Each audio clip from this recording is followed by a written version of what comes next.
poucas palavras. Um olhar sobre o mundo, a vida e a sociedade, à luz da Palavra de Deus, com Augustus Nicodemos.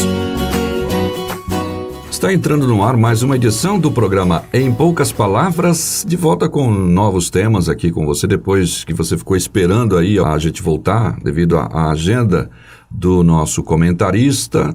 Estava lá em Portugal, né, na Conferência Fiel, e depois em outras situações que exigiam a sua presença. E a gente ficou aí preparando os temas, e ele já até falou: rapaz, que perguntas são essas? Eu falei: bom, eu só trago para cá. Eu nunca mais passo 2 semanas sem gravar, porque quando eu volto só tem pergunta difícil. Então, como vai o senhor? Tá tudo bem, Natson, com a graça de Deus. Então tá bom. Em Juízes 6, versículos 34 a 40, Gideão pede sinais a Deus no objetivo de certificar-se da mensagem de Deus, a fim de saber se de fato ele deveria fazer ou não o que o anjo o mandara fazer.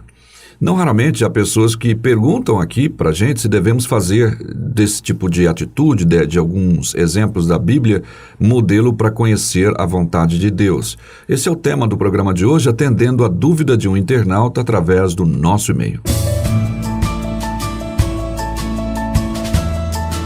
Pastor Augustus, o nosso ouvinte da cidade de Santos, William de Oliveira Silva, ele enviou um e-mail com as seguintes palavras: minha dúvida é sobre a lã e o orvalho na história de Gideão.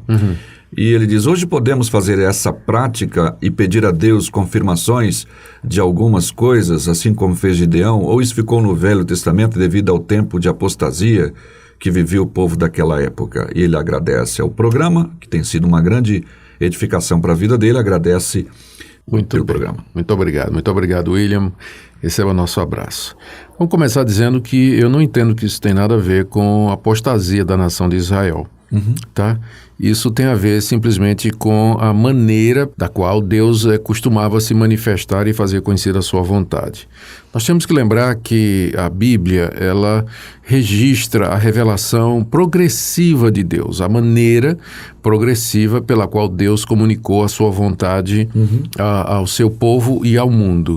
Então, em tempos antigos, no início da sua revelação, no início da história da redenção, Deus costumava se manifestar de algumas maneiras, tipo sonhos, visões, revelações, aparições, teofanias.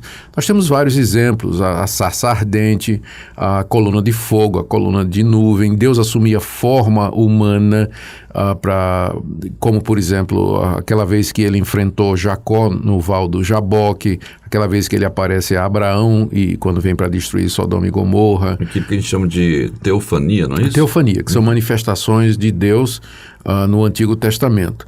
Então isso tudo fazia parte do início da revelação de Deus, e tudo isso apontava para a chegada da revelação maior, que era a Jesus Cristo, que é a palavra de Deus encarnada. Tanto é que o livro de Hebreus começa dizendo: tendo Deus outrora falado de muitas vezes e de muitas maneiras aos nossos pais, pelos profetas, nos últimos dias nos falou através de seu Filho. Cristo, então, é colocado como sendo a revelação final, maior e última de Deus, não é? Então, esse tipo de manifestação de Deus com relação à vontade dele, eu estou me referindo ao caso de Gideão, né, em que Gideão pegou aquela lãzinha e pediu que, se fosse a vontade de Deus, que aparecesse orvalho nela e não na grama ao redor. E no dia seguinte, ao contrário, né? Então, isso fazia parte daquela forma de Deus se manifestar ao seu povo naquela época, não é? Isso fazia sentido porque a Bíblia não estava completa ainda, fazia sentido porque o Messias não tinha chegado ainda, e o Espírito Santo, embora presente e atuando no Antigo Testamento, não havia ainda sido dado na sua plenitude, como seria no dia de Pentecostes. Agora, uma vez que estas coisas já aconteceram, nós não temos orientação nenhuma na Bíblia de que devemos esperar a vontade de Deus ou descobrir a vontade de Deus dessa maneira. E de que forma, então, o cristão pode saber a vontade de Deus, já que ele não vai colocar a lãzinha, né, na varanda? Como é que eu posso saber a vontade de Deus? Exatamente. Então, eu diria o seguinte: em primeiro lugar, nós temos que observar os princípios bíblicos. Se a Bíblia é a palavra de Deus e nós encontramos na Bíblia a revelação da sua vontade geral, é ali que nós vamos encontrar determinados princípios que vão nos guiar a tomar as decisões corretas. Tipo assim, eu sei pela Bíblia que Deus deseja que eu seja santo, que eu seja honesto, que eu tenha uma vida pura, uma vida reta e que eu dê testemunho. Então, sabendo disso, e já na hora de escolher uma profissão, por exemplo, eu já sei que eu não posso ser dono de um motel, ou que eu não posso entrar na prostituição para ganhar minha vida, não é? Porque isso é contrário à palavra de Deus. Então, eu não preciso colocar uma lãzinha e perguntar a Deus, se aparecer molhado, eu vou seguir a profissão de prostituta. Né? Se aparecer seco, eu não vou. Bobagem, porque eu já sei o que é que Deus quer com relação a esse tipo de coisa. Está claro na Bíblia. Isso é apenas um exemplo. Então, toda a vontade de Deus, geral para a vida do cristão, se encontra na Bíblia. E se eu conheço os princípios bíblicos, eu já sei qual é a vontade de Deus. Está escrito, por exemplo, esta é a vontade de Deus, que vos abstenhais da prostituição. Sim. Então, já tenho ali um princípio que vai governar diversas atitudes e direções minhas. E eu sei também que Deus se agrada daquela pessoa que é generosa, bondosa e que pensa nos outros. Então, isso também vai me ajudar a decidir. Quando eu estou diante de situações em que eu pergunto, o que é que eu faço? O que é que vai me beneficiar? Ou o que é que vai beneficiar o meu próximo? E aí eu tenho que pensar no meu próximo, porque a Bíblia mostra que Deus se agrada de quem faz isso. Então, essa é a primeira coisa. Princípios bíblicos. O que é que a Bíblia diz a respeito desse assunto sobre o qual eu tenho que tomar uma decisão? Isso é muito seguro, né? Muito tranquilo, é revelação de Deus para mim. Segunda coisa é oração. Nós devemos orar e pedir que Deus mostre a sua vontade através dos meios que Ele me disponibilizou. Orar é muito importante, porque quando nós estamos em oração, na presença de Deus, há essa comunhão mais íntima, nós começamos a ver as coisas da perspectiva de Deus, e não poucas vezes na minha própria vida, eu estava em dúvida, mas de joelhos diante de Deus, as dúvidas se dissiparam, ficou claro qual o curso de ação que deveria seguir, não é? Tem outra coisa também que eu acho que é importante, Nathan, quando a gente está considerando qual é a vontade de Deus, é o que diz lá o Salmo 25:12.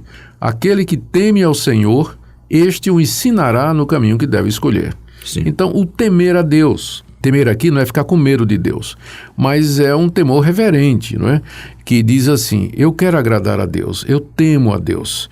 Eu sei que Deus é poderoso para me abençoar, mas Ele também é poderoso para me fazer pagar pelos meus erros, e eu não quero incorrer no desagrado desse Deus. Então, uma pessoa que teme a Deus, ela vai ser cautelosa quando ela vai tomar decisões, não é?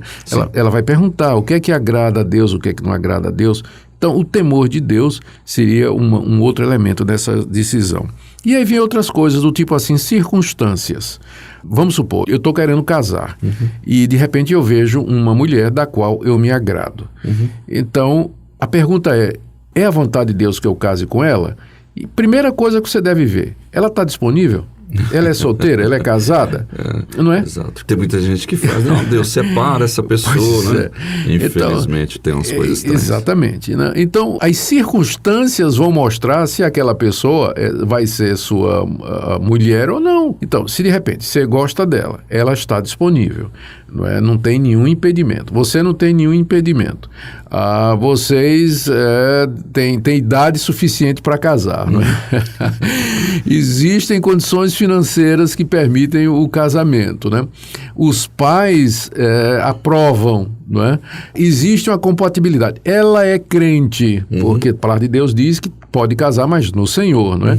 Então, as circunstâncias todas estão mostrando que essa é a vontade de Deus, não é? Então, a pessoa deve observar esses fatores. E saber se a pessoa quer também, Sim, né? tem mais essa, se ela quer, né?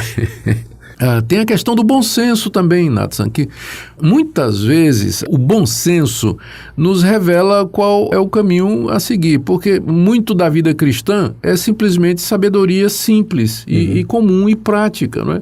De repente você está querendo fazer um negócio e é um negócio extremamente arriscado.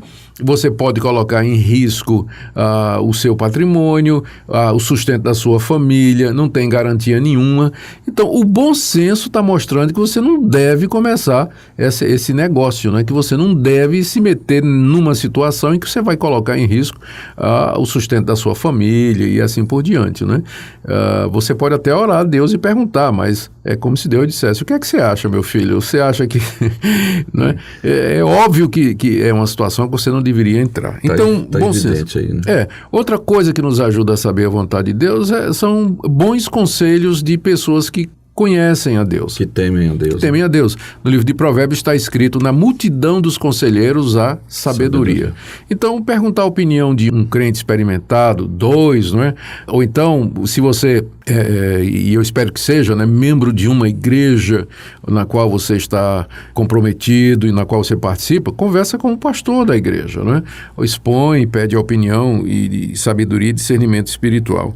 E eu creio que através destas formas, Natsan, Deus vai guiando a pessoa e vai mostrar o caminho. Eu creio que é assim que Deus revela sua vontade nos dias de hoje, não mais através de colocar uma lãzinha e pedir a Deus um sinal, não é? Uma vez está escrito, né, as direções que eu devo caminhar estão explicadas, digamos assim, de maneira geral na Bíblia. As específicas é como o senhor falou agora. Isso. Algumas pessoas gostariam que eu acrescentasse aqui, nesse assunto da direção de Deus, a questão de sonhos, visões e revelações, mas eu simplesmente não posso fazer isso, porque eu não vejo que essa é a maneira usual, costumeira, pela qual Deus dirige os seus filhos. Não estou negando que Deus, na sua soberania, eventualmente, extraordinariamente, ele possa guiar uma pessoa de uma forma desse tipo assim, meio que sobrenatural. Mas não há nada na Bíblia que nos leve a procurar isso ou esperar que essa seja a maneira usual pela qual Deus nos dirige, Nathan. E assim mesmo com respeito à própria palavra dele, não é? Sem dúvida. Não vai quebrar nenhum princípio. Isso. E tem gente que uma vez, pastor, chegou assim para um determinado pastor e disse assim: olha, Deus está falando para eu me separar do meu marido, porque a gente já não se gosta mais. Eu disse: mas como assim, né? Pois é. Tá incompatível. Incompatível com o que a Bíblia diz, que divórcio não é para ser obtido numa situação como essa. Tá bem. O programa de hoje para o William de Oliveira, que fez essa pergunta acerca da vontade de Deus por meio de sinais. Se me permite, pastor, gosto muito daquela passagem de Tiago 1,5 que diz: se alguém necessita de sabedoria, peça a Deus, que a todos dá liberalmente, nada lhes impropera. Gosto muito porque ali mostra que a gente vai precisar de sabedoria todo dia, né? A gente nunca fica pedir sabedoria hoje, agora eu posso usar para todas as outras decisões. Para toda situação é preciso pedir sabedoria para Deus. Orar e pedir a Deus e confiar que Ele vai dar mesmo. Por isso que Ele não impropera, né? Você não pediu ontem para mim sabedoria, quer de novo? Pois é, exatamente. Tá bom. Olha eu aí, dando a minha palhinha, né, pastor? Muito bom. Deus abençoe. Um dia desse vamos gravar um programa ao contrário. Eu vou fazer a pergunta e você vai responder. Não, o senhor vai fazer pergunta difícil aí. Então tá bom, muito obrigado pela sua audiência, obrigado, pastor, pelo seu comentário aqui em mais um programa de hoje, pastor. Muito obrigado, querido ouvinte, pela sua atenção e pedimos as orações para que esse programa possa alcançar muitas pessoas e ajudar as pessoas nas suas necessidades. Nada o pode surpreender, para Deus não existem barreiras que o possam frustrar.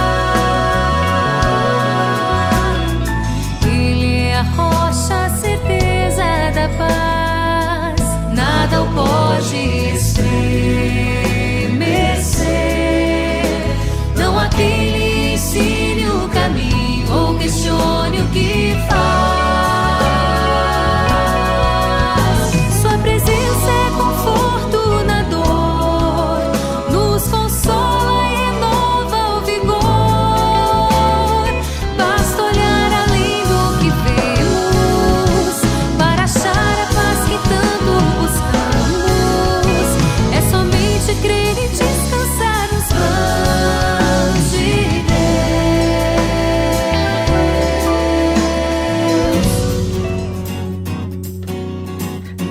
Em poucas palavras, um olhar sobre o mundo, a vida e a sociedade, à luz da palavra de Deus. Apresentação Natsan Matias.